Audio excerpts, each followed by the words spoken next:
In terms of my own well-being, I mean, I can tell you a little bit of what I do, but again, I think what's more important is that anyone who's listening to this find what works for them to bring them into some kind of a space where there's some gratitude, there's some appreciation, there's some curiosity, there's a sense of natural inquisitiveness that can come out. I think humans are naturally inquisitive creatures. I think anyone practicing medicine should be really inquisitive and curious. So, whatever you've got that brings that up, that brings that out, that allows you to connect with that on a daily basis, I think is helpful. So, for me, actually doing my podcast is helpful because I get to talk to lots of different people who think very differently than I do. I find that really nourishing. I find that really helpful. I have a bit of a writing practice. I spend some time every day just writing.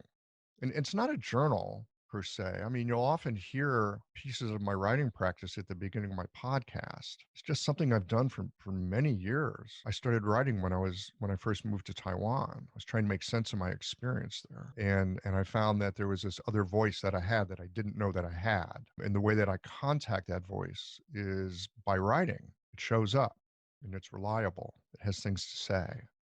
So I do that. I have a meditation practice. So I have pretty much every day at least 20 minutes where I don't ask the universe to be anything other than it is. It's like 20 minutes where I'm not asking the world to be something else.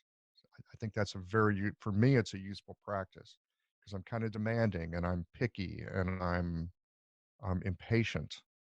And I often want the world to be other than it is. And so having a practice where I can just drop that and drop it and drop it and drop it and drop it for a period of time, I found to be very, very helpful. I don't have any particular exercise regimen. I try to walk.